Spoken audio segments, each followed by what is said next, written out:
Good day and welcome to Letters and Politics. I'm Mitch Jeserich. Today we're going to be in conversation with political economist Mark Blyth. He teaches at Brown University. We're going to talk about a lot of things, including what seems to me the madness of what's going on in the economy. And we're going to try to make sense of the news that we are bombarded with, ranging from Donald Trump's so-called big, beautiful bill to tariffs to inflation. But more than all of this, we're going to talk about history and how economic policy over the past 50 years has resulted in American workers earning their largest portion ever in relation to GDP. This is in 1973 to today, in which it's corporate profits that are at their highest point ever in relations to GDP. Mark Blyth is the author of the book Austerity, The History of a Dangerous Idea. His latest book, which is co-authored with Nicolò Fraccaroli, is called Inflation, A Guide for Users and Losers. Mark Blyth, as I said, it is a good pleasure, sir, to welcome you back to this program. Thank you for taking the time. It's great to be back. In preparing for our conversation, I did watch a few of the more recent interviews that you have done that you can find easily online. And I noticed a trend at the beginning of many of these interviews. You're always willing to start wherever the interviewer wants to start as the entryway in, because there's so much going on. And all morning I kept thinking to myself, well, where do I want to start? How do we begin? And and I have to be very honest, I'm quite overwhelmed with everything, especially on the economic news. This week, the Senate will begin taking up this so-called big, beautiful bill. We're still having issues around tariffs, obviously around inflation. There, I wonder, will I be able to make it in another year or two? What does artificial intelligence mean to the economy and to people's livelihoods moving forward? And of course, all of this, again, about your latest book, Inflation. Am I going to be able to afford to survive in this world? So let me ask you, as somebody who does pay attention to this closely, who has a deep understanding of economics, what stands out to you right now in this moment? All of the above. I mean, everything you just mentioned. I mean, a simple way for people to think about this is, remember when things were cool? Even if they weren't great, they were cool, which is basically the 80s and the 90s, even into the early 2000s. Central bankers talked about this period in the United States as the Great Moderation. And over on the British side, they called it the nice years, non-inflationary consistent expansion. Everything was great. And then we had this giant financial crisis. And we basically bailed out the financial sector. Now, why did we bail out the financial sector? Because the financial sector hold the private sector's assets. And if they all go to zero and everything goes bad, then really bad things happen. So we bailed them out. That then leads to a massive increase in public debt because it's the public sector bailing the private sector. And then we said, look at all that debt. That's terrible. We have to do something about that. So then we did austerity, which shrunk the economy and made the debt bigger rather than smaller. And then people were getting really annoyed by this, and also the fact that they were being affected by trade policies, the Midwest and the Southeast of the United States in particular, when China joined the WTO. And there was a sense that for the elites, for the top 20%, everything was great. It was still the nice years. It was still not moderate anymore, but it was still going well. But for everyone else, it hasn't been going well. And Brexit was the warning shot. Trump 1.0 was the first serious intervention. But the free trade consensus collapsed around 2015, around the same time, with the collapse of the transatlantic and trans-Pacific partnership agreements. The WTO gets sidelined, tariffs are back, and we live through a world with COVID. And then after COVID, we come out of COVID, and suddenly it's like AI is going to change everything. And everyone's like, hold on a minute, what is going on here? And the whole world is basically now working in a kind of like, let's say, stressed and highly volatile environment. And it's just changed the game and the mood for everyone. Another book that I did actually released in the pandemic when the bookstores were shut because I'm a marketing genius was called Angrynomics. And Angrynomics really went into this and basically looked at what we called the macro side of big financial crashes and why that usually produces right-wing populism. But also what we got really interested in was the micro side of Angrynomics, the stressors that are on people, the stressors that are on people, the things that, the government used to take care of or your firm used to take care of, like healthcare, it's now on you, right? Education, it's now on you in the form of debt. right? Public housing, forget that. That died in 1980. So a lot of the things that used to be sort of things that took the stress off individuals has been doubled down on them at a time when basically wages have been stagnant for all the stuff I've been talking about. And the top 20% has been making out and the bottom 80% has been saying, what's going on here? And I think that's kind of our background to everything. In some ways, I feel like we're returning to the pre-New Deal years, before government became more active in these things that you laid out. Well, that was certainly the ambition of Doge. I mean, essentially kneecap the federal government. I mean, Grover Norquist and the people behind this movement for the past 30 years are quite explicit about this. And Grover Norquist, where they want to take the federal government and drown it in the bathtub. Right. So this is basically both sort of like libertarian anti-tax crusade, anti-government, anti-statism. And, you know, this is a heady brew that the Republicans have been brewing for 40 years. You basically, you take charge, you make things don't work. And then when things don't work, people say the state sucks. And they go, yeah, I told you the state sucks. You should vote for me. I won't really fix it, but we'll all just say the state sucks. And we've been doing this over and over again. And now guess what? The state sucks. So now you can go after it with Dodge and now it will really break. During the pandemic, I see it as such a lost opportunity. And there was a moment in the pandemic where I actually felt hopeful because we saw what government was capable of doing in the United States. We saw the lowest, we saw a significant drop in childhood poverty during the pandemic. And to me, it was a demonstration like we saw in the 1930s and the 40s and the New Deal. And I know it's complicated. You got World War II and all these other things. But to me, during the pandemic, I felt like it demonstrated that government can play an active role in alleviating poverty in this society. And I felt like, and this happened during the Biden years, this didn't happen during the Trump years. You know, it didn't take too long for them to start rolling back some of those initiatives. And now today, we're frequently told, and I think it's sort of this accepted notion that we spent too much money, that we had to bring that right back. So we can bring in, you know, the book, why I wrote the book, etc., because part of it has to do with the whole notion of we spent too much money, the Biden stimulus. One of the best sort of analytics on this is from the San Francisco Fed, and they said, yeah, it definitely caused inflation. Anywhere between 0.9 and 3.1% of the inflation, which is to say nothing or a really large chunk. We don't really know. And the way this doesn't pass the sniff test for me is there were 30 countries impacted by inflation and only one of them had the Biden stimulus checks. So how does that work then, right? And when you started to look into it, it was quite obvious what was going on were what we call supply shocks. Basically, you can't get stuff, so the price of the remaining stuff gets bid up. So what happened in Europe was a supply shock to do with their supply of Russian gas. So they had to spend 12 to 15 months buying it from Qatar and building new terminals and all this sort of stuff. And that pushed up prices right through the supply chains of everyone. And then on the US side, we couldn't get anything because we make everything in Asia and then import it through LA. And that created a huge bottleneck and then prices went up. And at the same time, what was fascinating to me and my co-author, Nick, was, so, you know, the people who are in charge of this sort of stuff, the central banks, what do? They're like, well, we need to look at the labor market. And you're like, why do you need to look at the labor market? Well, the last time we did this was in the 70s. And what happened was people's expectations of prices became unanchored. You're like, okay, what does that mean? It means that they come to expect rising prices and then they bargain for higher wages. And then companies have to raise their prices. And then the two of them go up together and you get caught in this wage price spiral. We have to be very careful with that. And you stop for a minute and go, yeah, but in 1970s, 30% of the US was in unions. All production was at home. So if you went on strike, it held up production. It was a credible weapon to get wage increases.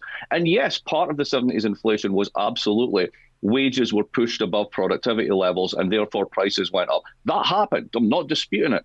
But now 9% of people are in unions and they've got no hold-up power. Why are you looking at that? And I thought that was really puzzling.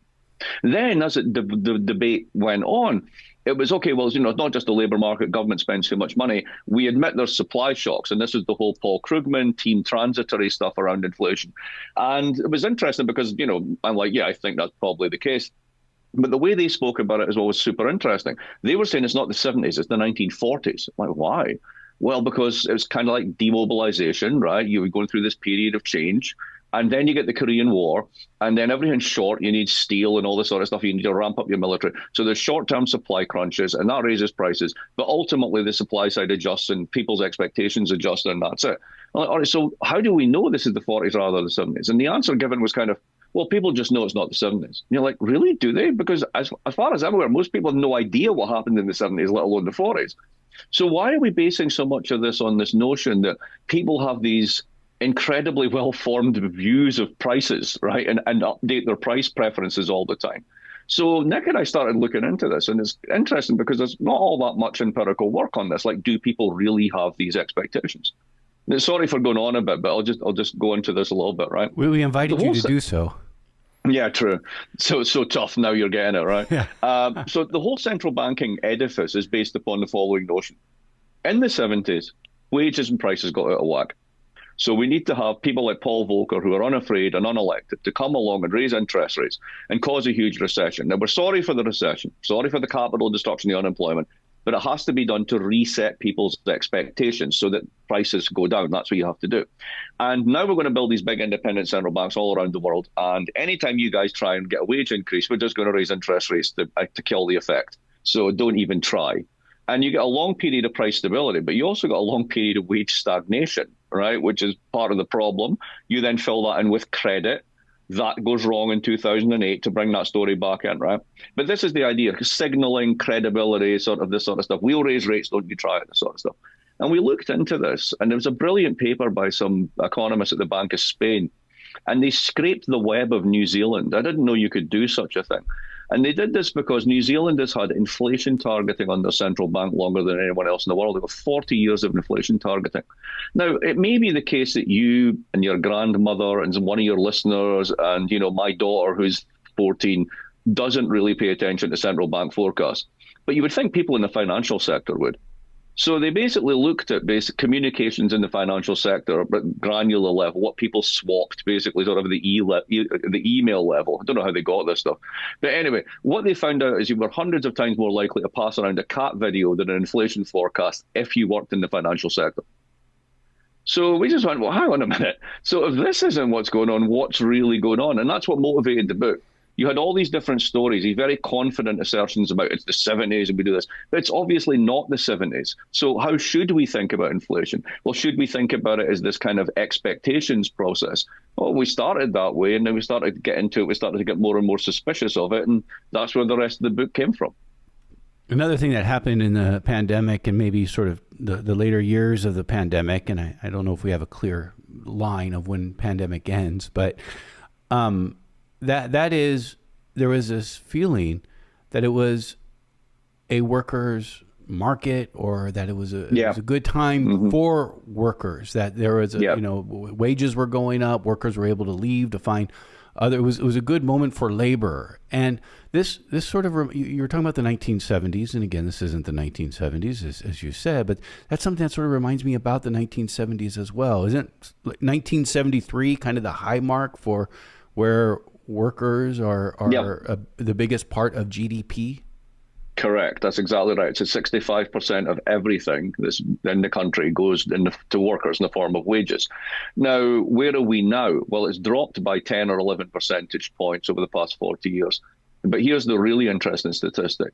Corporate profits are now 12.5% of GDP. They've never been higher. Now, let's go back to something you said that I want to get into a little bit. Because, if it's really just the case that the Democrats offered all this stuff and people don't want it, that's an interesting one. And why do they keep voting for Trump, right? Well, if you're in the bottom two quintiles, the 20th percent to 40th percent of the income distribution, right? You're the poor working poor in America, right? Remember when Trump had that face-off with the Fed in 2017, where he said, don't you dare raise interest rates, you run the economy hot? Well, what actually happened was it wasn't just him bullying them. The Fed had all this stuff called Fed Listens, and they used to go out to Milwaukee and talk to people about monetary targeting. And everyone in Milwaukee's like, what are you talking about? Here's what we're concerned with. And they began to actually go, let's not be knee-jerk on this one. Let's allow the economy a bit more. Let's see if inflation shows up. Let's not assume that it's going to show up. And what happened was, for about 2.5 years, the real wages of people in the 20th and 40th percentile actually went up under Trump. And that hadn't happened since the 1980s. right? So there's a reason that these people remember this as being a time when they finally got a break. So there's a bit, and when you go back to the pandemic, I mean, the original version of what we were talking about was called Build Back Better. Build Back Better was going to be basically expansion of social care and all this sort of stuff. Well, there are limits on this one in the sense that what we've got now, in part because of the way that we funded what we did in the pandemic, was we went from a place where we had loads and loads of space in the economy, if you will, to issue debt to do things, the useful investments. And we spanked about 40% of GDP on the 2008 crisis. And then basically COVID basically caused about another 20% increase on top of that. So now that you've got Trump, for various reasons I'm happy to get into, trying to basically talk down the dollar and get less people to hold American assets, the bond market's getting nervous. Our ability to do the stuff that we could have done then seriously curtailed in the present moment, even if it was a different administration. So, it's a very different, volatile environment.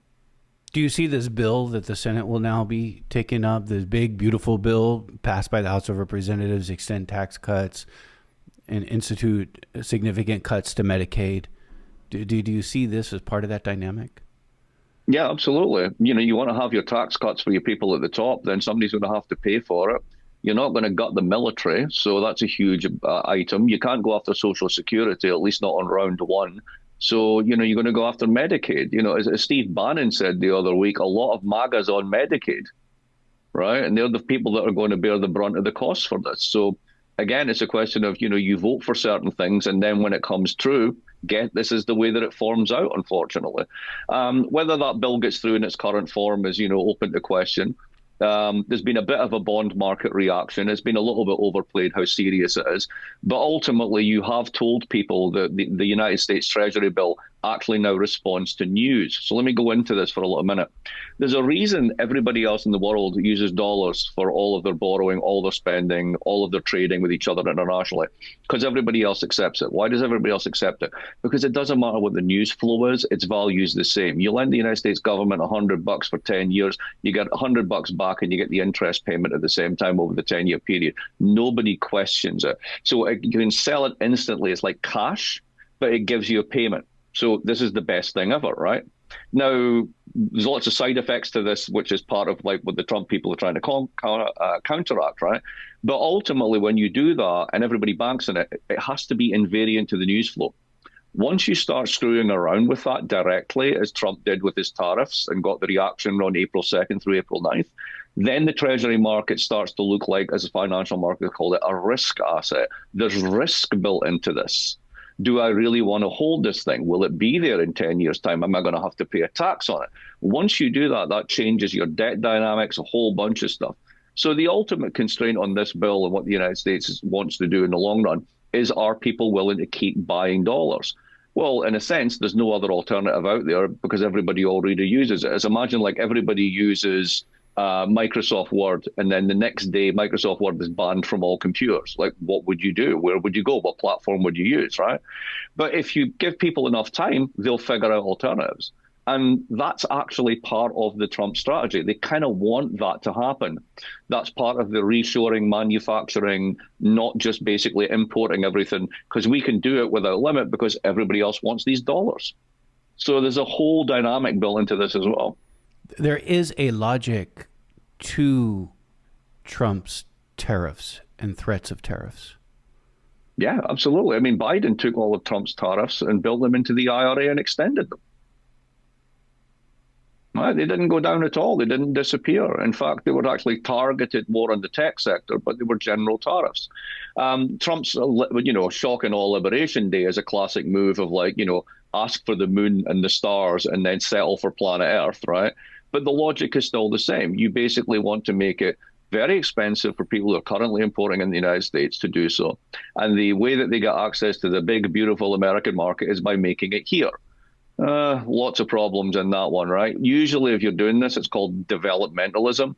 You then have a state that allocates sectors and gives financial credits and channels investment. We've just kneecapped ours with Doge. We have it with the IRA. It would be smart to repurpose that for the purposes that they want to do, which is double down on the carbon economy, but they don't seem to have any interest in that. So if you kneecap your state and at the same time then you go after all your universities, which screws up your skill formation, Tariffs alone, not sure if it's going to get you there, but there's a logic there. And it was one that was actually kind of shared by Biden. This consensus has been there for 10 years. It's just that nobody's really called it out. And it's to reindustrialize the United States, to be able to make things Yeah, here. this is what the other thing the pandemic showed us was that we don't make anything, right? I mean, even simple things like, plastic for nurses, masks. What was the one that there was a great example in the pandemic. I can't remember exactly what it was. It was one kind of critical healthcare component. And even 12 months later, 90% of the supply still came from China. Now, regardless of geopolitics and what one thinks of China and so on and so forth, it's just a bit mad to have that type of dependence on another country because things like pandemics happen. And what it did was it kind of raised the lid on, there's a lot of stuff we don't do. Have you a really good book on this? It's Peter Goodman, who's a New York Times bureau reporter. And he did a book it's called something like When the World Ran Out of Everything. And through the thread of the story is the story about a guy down in the South, I think it's in Georgia, who invented a kid's toy that's really good for autistic kids. It calms them down. And first of all, he tried to make it in America pre-pandemic, and the costs were just through the roof because nobody does this type of work anymore. We just buy it from China. And eventually he tried to buy it from China. He did, and he got a great product that was so cheap. And he's like, I'm going to bring it in. Then the pandemic hit and he couldn't get it in. And then after the pandemic, he tried to get it done in America. And he just couldn't, right? And what happens is when you don't do stuff for 20 years, you lose all the skills. So this is one thing that the Biden ran into with the IRA. You can get Hyundai to open up a $100 million battery factory in Kansas, but they'll stop working on it when they realize they don't have any workers within 100 miles who know how to work in a factory because it just hasn't been done for a generation. So something that can't be done very overnight. Complex. Something that can't be done overnight. I mean, you have to have not overnight, over like a decade to rebuild this stuff. I mean, had the Democrats won, the idea was IRA 1 was essentially get the investments in, expansion into green sectors, cutting edge technologies. IRA 2 would have been skills. It would have been basically skills and mobility, expanding and redeveloping the technical college sector, trying to get people through these things, HVAC, electricians, all the stuff that you need. I mean, the notion that sort of, America doesn't have factories anymore, it's not true. We still have a big manufacturing sector. There's just lots of things we don't do. But if you talk to manufacturers, they'll tell you, I don't know where you're going to get your labor from because they're already offering $35 to $40 an hour for people who work in factories. And they'll rather work for 20 in an office because it's hard. It's difficult work. So, this notion that we're just going to raise tariffs and everything's magically going to happen, I think they're going to be slightly disappointed with the results. So trying to re-industrialize the country, I mean, doesn't on the face of it sound like a bad idea? You mentioned, like, look what happened during the pandemic. We realized we didn't make anything. It was hard to get things from other places because of the pandemic. In the future, you could be at war in which you need to have an industrial base. I mean, there's reasons why you would want to have an industrial base here. Is it? Is it a quixotic idea to go back to an or to re-industrialize after you've already deindustrialized? Well, nobody's ever done it before, and at a planetary level, we're actually deindustrializing. As societies get richer, it seems to be the case that they spend less money on things that they make and swap with each other, and more money on services and things that they do with each other. So as the planet gets richer, services tend to overtake manufacturers. If you're trying to if you're concentrating on strategic sectors, war fighting capability, critical electronics, etc., absolutely. But even if you do that, there's still such a thing as costs. So, let's say take Steve Jobs, who's under a lot of pressure from the Trump administration, because you'll get out of China by going to India. And they're like, no, it's not going to work. You have to bring it here. Well, apart from the sheer complexity of their supply chain, where like the iPhone components are made in 8 different countries and assembled in 12 different places and all this sort of nonsense, if you actually were to bring all that home, you wouldn't have the workers to do it. If you magically found the workers to do it, they live in America. It would just cost 3 times as much. So what are you going to do? You need to have like a 300% tariff on every imported phone, and we would be able to then buy Apple, but it would now cost like $2,000 for an iPhone. Nobody's going to buy it, right? So cost no matter. How do you get the cost down if that's your only card? You're going to automate. It's going to be where AI comes in. It's going to be robotics. It's going to be advanced manufacturers. You're going to have factories that are going to look nothing like the imaginary of the 1950s. So, one of the ways that I think about the current administration is and the imaginary is we want the economy of the 1950s for men. We want the social policies and social world of the 1940s for women. And we want the foreign policy of the 19th century, which is essentially we're a hemispheric block into hell with the rest of the world. The problem is you can't go back in time. Is there a limit to the world, the global economy, to becoming more and more deindustrialized? I mean, at some point we need a global industrial base, right? Oh yeah, there is. It's just that what happens is its footprint shrinks. I mean, basically, if you can think, for example, of like China, and over 5 years ago, nobody was driving electric vehicles out of China, at least, right? Now they dominate the entire planet supply chain. Why? Because they can manufacture at scale. They've got absolutely millions of workers. They've also got millions of robots. You go near a BYD car plant, I mean, this thing's just like robots on speed, just knocking these cars together and throwing them out because they're pretty easy to make. If you make them from base, you don't try and retrofit a petrol car, which is what the Western companies have been trying to do. So yeah, you'll have a smaller footprint. You'll have as much, if not more, output. But kind of as a chunk of your economy, it's actually less, right? Deindustrialization in other places is interesting. Like Latin America is losing industry. Well, why is that? Because China's so damn competitive, right? Why would you make it in Brazil if you can make it in China? So, then the Brazilians say, well, hang on, all that's happening here is we're just getting imports dumped on us and we're losing our ability to make things. So this isn't just something that's happened to the United States. You can see this working out everywhere. The Europeans are very nervous about Chinese auto exports destroying what's left of their car industry. So, this is something that's not unique to Trump. His approach to it is unique, but the question and the issue is not unique. Is in China, with the making of electric cars, are the workers able to buy electric cars too? Sort of like the early years of Ford in our motor industry? Their cheapest one's $6,500. And they'll give you the financing. So yeah, absolutely. They've got a huge home market, but they make so much of this stuff, the costs fall so quickly that what you end up with is we need to sell this somewhere else because we can never absorb this ourselves, which is why China is still one of the world's largest exporters. Like China's share of exports as a proportion of the economy peaked in 2006 at 40%, and it's now down to about 20%. So it's halved. But the economy is now 2.5 times the size. So there's actually even more stuff coming out. And, part of the problem is we've been running a world where countries, I should say, like China and also the EU, particularly since the financial crisis, have been running a surplus against the rest of the world. What it means is they've doubled down on exports. They make more stuff than they can ever eat themselves. And so it has to find a home somewhere else. And the other countries, basically the Anglo countries and the oil exporters, are like, sure, we'll take it. And then we just give them financial claims, like bonds, right?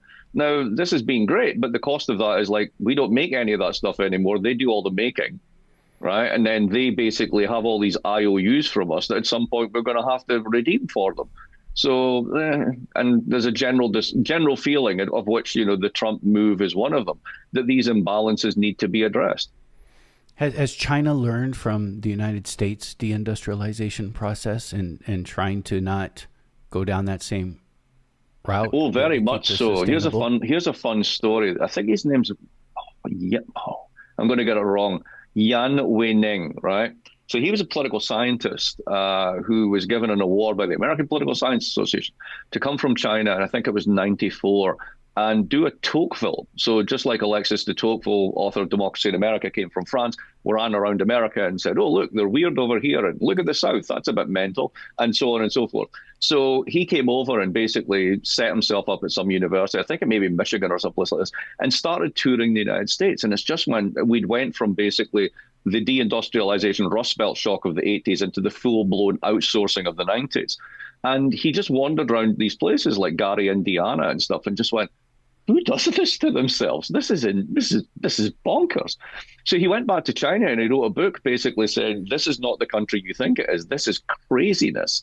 And it actually got a lot of attention from the party, and he became a close advisor of Xi. So, yes, they absolutely learned from this, and they learned that, like, there's no way in hell we're going down that road. The second thing, what they also learned was don't be a part supplier for the US. Start doing stuff yourself, because that's ultimately what makes you rich and powerful. And that's what they've been doing for the past 10 years with their Made in China 2025 project. Is Trump studying China? Who knows if Trump's studying anything? I mean, the people around him are various degrees of China skeptics. I mean, the way I think about the administration is if you take China as one of the issues, right? So you got Navarro. Navarro would literally wipe them off the map if he was given half a chance. This is like a feral hatred of China, right? So he sort of takes the imbalances argument and just runs it to the extreme that China needs to be punished, etc. Then you've got your kind of what used to be the never Trumpers, who I now call the whatever Trumpers. In other words, they've kissed the ring. So that's Rubio and people like this. And their traditional thing to look tough in the world is always like the Chinese Communist Party is a terrible threat. We have to be terrible to China, blah, blah, blah. And then you've got the national conservatives around Bannon and people like this, the MAGA crowd, and they're like, we don't really give a shit about China. This is not our thing. Like, we're concerned with China to the extent that they've taken our industrial base and would like it back, please. But other than that, they don't really care. Then what you've got is the tech lords, and the tech lords absolutely do not want you to piss off China because their supply chains are all tied up there, right? And also American corporates in general. So you have this entire constellation that basically vary from China is the worst thing in the world to like, let's dial it back on China. And I think you see that all the time in the way the administration is like day by day, which one of these voices is getting near Trump. And there's that much volatility around it.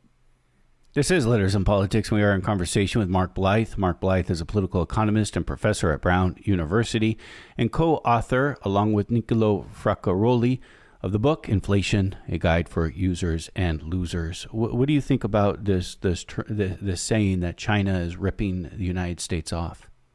Oh, this is the dumbest thing ever. Look, these are voluntary contracts, right? Think of the guy who's making the toys for autistic kids, right? So he tries to make it in America, but it's going to mean the toy costs $60. He goes reluctantly to China. He can make it for 20, import it, take his costs off that, sell it for 35, make 20% margin. What are you going to do? Nobody's ripping anybody off, right? You just can't make it here or it's too bloody expensive. So let's go to another one, Europe. In 2008, Europe and the United States were the same size economically. They both had economies of about $17 trillion. That was the size of the economy. Since then, the Europeans got serious with austerity, cutting down their budget in the middle of a recession and holding everyone to crazy fiscal rules. And what they did was do serious damage to that economy. They didn't grow for a decade. And what that's meant is the United States is now a third bigger than Europe. So if Europe's, literally to quote Trump, right, the EU was designed to screw us, right? It's the weirdest version of screwing us ever because they're now a third smaller. So no, they have not been screwing. What they've been done is exporting stuff to us that's cheaper than it should be.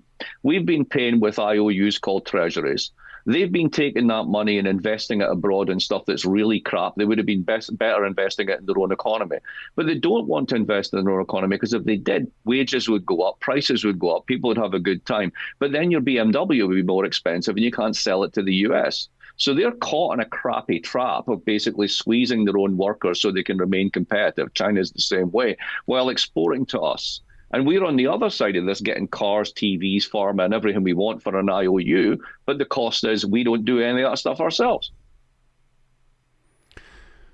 I mean, the ones who are really ripping everyone off are the American corporations. Absolutely. 40% of China's output is still multinational corporations, the majority of which are American. So we're talking about American companies that are doing this, not China. That's who started it. I mean, the entire thing was the Chinese basically said, all right, look, we're in abject poverty. Mao was a nutter. How do we feed the people? And they had this idea of like a special economic zone where we'll try capitalism, but we'll keep it at arm's length. Now, what's our comparative advantage? We've got tons of cheap labor. Some of it's price skilled. If we build some really good infrastructure, we're going to get lucky. Why are we going to get lucky? Because they've just invented this thing called information technology, and that allows real-time tracking of things that you can put in this new technology called shipping containers, right? So you just add all that together and say to American corporates, come on over here, don't pay any taxes, and we'll take your wage bill down by 2/3. And they're like, okay. They move their entire supply chain and production chain there to Shenzhen and these places, and then they start selling it back to us. So, you know, the notion, like, here's one for your listeners, right? Name a Chinese company. Well, you might come up with Huawei, the tech company, right? Okay, give me another one. Lenovo, the guys that make the old IBM computers. Got another? Well, yeah, BYD, because you've heard about it, but you've never seen one on American roads, right? Okay, who's importing all that stuff in the United States? It's American and other multinational corporations. It's not the Chinese. It just happens to be made in China. We exchanged making things for cheaper prices.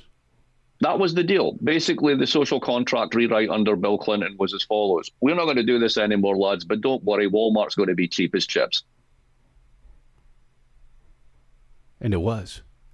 And it was. Remember all the way through the 90s and 2000s, Walmart's TV advert was the prices keep falling, and it was the Walmart price things falling all the time. That was the deflationary effect of 500 million Chinese joining the global workforce and making stuff really, really cheap at scale. Now, their wages eventually rise. Their own domestic economy is getting bigger. Yes, they're still a huge exporter, but we're more bothered than they're worth. I mean, they've been diversifying away from us as much as they can over the past 5 years because they know that we're just a pain in the ass who hates them. So they are now moving their investments into Indonesia, Vietnam, all the rest of it. All the growth in the world isn't in the old people's countries of Western Europe or the United States. It's all in Asia, where they're growing at 4, 5, 6, 7% a year. So looking at you mentioned Bill Clinton, the 1990s, we get NAFTA, sort of, all these things. Mm-hmm. Is this a short-term boon that we got ourselves into that would last for, the next 20 years or so, which would obviously last through many people's political careers during and some people's lifetimes, absolutely. For long-term consequences? I think so, because let's imagine it all goes really well. What's the business model here? It's a complete destruction of green investments. Now, what's the weird thing about the global populace, right? They all hate windmills. It's a weird thing, right? But they all really hate windmills. They also they care about bird migration. It's like, you don't care about bird migration, but whatever, right? Now, why do they hate windmills? Because if you think about the notion of a green transition, here's what it means if you're in a Republican state. So let's go through the core of the Republican states, right? Alaska, North Dakota, South Dakota, Kansas, Oklahoma, Texas. Go through Texas, go to the Panhandle, Alabama, Mississippi, etc. Come up to West Virginia. It's the absolute core. Now, these are all functional state economies. We can talk about the levels of education, poverty in the Panhandle, disease, etc. But they work, the places that work, right? They're not on Medicaid to the extent that, for example, the Southeast and, for example, the hollowed out Northeast is. Now, if you're in one of these states, the last thing you want to do is become the next Midwest. And you've got a perfectly functional business model. It's based on carbon, fuel, fracking, farms, fertilizer, all of the carbon products that you get from plastics, petrochemicals, feedstock, right? That's what they do. And we can't live without it. We can't go anywhere. We can't heat our homes. This is what they do. And then they look at the IRA and go, so let me get this straight. You're going to want to build all these windmills and you're just going to shut me down? The value of my assets go to zero, while once again, you guys who are invested in all the green stuff, you make the profits. So the coasts make out and the heartland gets destroyed again. Nah, over my dead body. So basically, the way that they look at this is an existential thing about their business model versus the green business model. So if you go to Texas, for example, people are like, yes, but Texas is 40% of all renewables. Yeah, but you know what? They'll always be on tap. They'll never be on top. Right? There's not a transition. It's adding more to keep the air conditioning going. There's no fundamental change in the business model. There's no phase out of any of this stuff going on. And that's basically what they want to do. Now, if you think about it over a 10-year period, imagine that you can get the rest of the world to pump more oil. You push out your own marginal producers in fracking. They're useful, but you don't really care about them. And you've got the lowest levelized energy costs in the world for electricity by doing this. On a short-term basis, you then put up tariffs. You then invite companies to come and make in a very, very big market. You can imagine a world where, at least in principle, this works. You run down your external balances with your treasuries. You start this little poison pill thing in the big, beautiful bill about putting a tax on treasuries that the markets are nervous about. Yeah, we don't want you to take IOUs anymore. We want you to take the new manufacturers that we're going to be making. Now, this all sounds good, but the thing is, what type of manufacturers are you going to do? You're not going to do anything green. Now, what's the rest of the world doing? They're all moving into that space. So what we're going to end up with, and my sort of like nightmare version of this is, we're going to reshore all this production. And 10 years from now, we're going to be making the world's most expensive F-150 trucks. They're going to have a 6.5-litre Hemi engine and get about 6 miles a gallon, but it won't matter because we still got cheap gas. Meanwhile, everybody else in the world is running a BYD that's got a 1,000-mile range on a mixed sodium battery. At that point, who's going to want your exports, even if you brought them back? That's the long-term cost. And hard to get out of that. Yeah. There's no sort of like, you can play carbon. I call this, I'm writing a book about this just now. I call this a strategy of carbon dominance. And you can do carbon dominance in any one country, but you can't enforce it globally. Simply because, A, the renewables are much cheaper. And also because for many countries around the world that find oil to be a really difficult thing for them to handle, China, India, etc., it's always been their stress point on their balance of payments.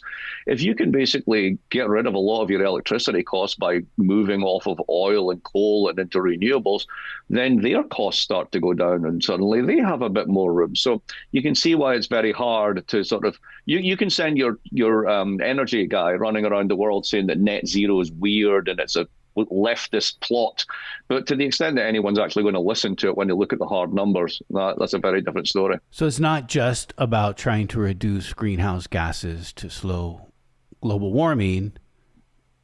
It sounds like there's actually a market reason. Yeah, absolutely. Look, people are we live in a capitalist world. Capitalists are concerned with one thing, profits. Capitalists are rewarded for one thing, profits. You keep your job in the C-suite with a nice big salary, so long as you're maximizing shareholder value, you got profits. Until you change that system, the only way you get investment in any sector and transformative levels of investment is if you basically can make profits out of it. Now, 2/3 of the stuff that you need to do for climate change, unfortunately, has no profit case, so that's a bit of a problem. But for the 1/3 to do with things like energy production, you can absolutely do it. But then you've got to think about the people who are on the other side of this trade, whose assets are going to lose value. That's your Republican states in the current moment, and that's why they hate windmills. And right now we're in a drill, baby, drill. Exactly, because drill, baby, drill is going to give you the lower energy costs, which are going to go along with the tariffs to bring back the companies. That's the idea. Is that another short term? Define the short term for me. The rest of this presidency? I guess the next 3 probably years. Probably two presidencies. You probably get 2 presidencies out of this before the costs of it become apparent as the rest of the world moves in another direction. Yeah. In Inflation, your latest book, you talked about the 1990s. Well, let me add one more thing in as we talk about the 1990s. I was a young man then, but I do remember the 1999 Battle of Seattle on the left, the protest against the WTO meeting. I remember the presidential run of Ross Perot. Absolutely, really giant sucking sound as all those jobs go to Mexico. Yeah, on the other side of the political wrong. Spectrum. It sounds like neither of them were wrong.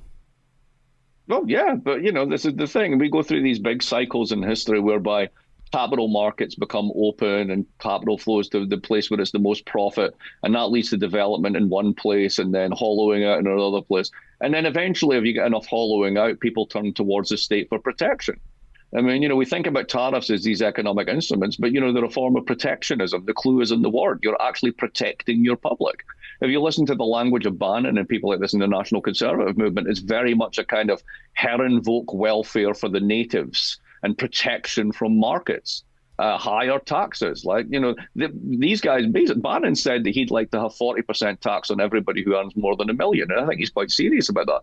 I couldn't imagine a mainstream Democrat actually proposing that, because they're the people in the top 20% who are going to be taxed. That's how far we've come. Is that National Socialism? Well, I don't want to make a direct historical parallel with it, but if you want to make that connection in your head, let's just say that nationalists and socialists don't have to come in the brown shirt version. There are many different forms of it. And it's another form whereby people go to the state to get protection from what markets are doing to them. And that can take various forms. One's a New Deal type form, one's a very red communist form, and one's a sort of brown fascist form. I hate using the word fascist. I think it's grotesquely overdone. Is this an authoritarian reactionary force? Absolutely. And it's a particular version, as I said, of imagining we can have the male economy of the 50s, the women society and mores of the 1940s, and then the foreign policy of the 19th century. And again, I just don't think you can pull all that together in one trick. But fascism, you don't see in the United States. Look, if you mean by that a genocidal party that has got a social movement behind it that wants to start a world war, no, we don't have that. We really don't have that. If you mean people who have an authoritarian tendency, who are quite happy to shut down aspects of democratic debate and deliberation and sideline legislators to get things done because they see an emergency, then yes, but that then makes it into a very broad palette. Coming back to the 1970s again, what's important to know about what was known as the Volcker shock? So the Volcker shock, to me, and a very respected economist and central banker called Alan Blinder, was something that was like bolting the barn door after the horse is bolted. If you think that the way you control inflation is by killing everyone's price expectations by causing a recession, then Volcker did what was necessary. However, Alan and others have put forward this other hypothesis that what we saw in the 1960s was just a bunch of supply shocks that happened to all arrive at the one time. Everything from the cost of the Vietnam War, integrating women and minorities into the economy at scale as consumers, failed harvests in Russia and Canada, the oil crisis in '74. And that basically was a bunch of supply shocks that basically had an inflationary impact, and then it died out. But then the next one came along. So it looked like it was all one series of things, in which case it was already on the way out and already dying, and Volcker didn't need to do it. But the lesson we took is this is why we always go to interest rates and raising interest rates. Interestingly, this time around, when banks raised interest rates, they raised them from 0 to around 5 to 6%. It was hardly the Volcker shock. They were very careful about what they were doing. They did not want to start a giant recession right after COVID, because that would be the end of their jobs, and they knew it.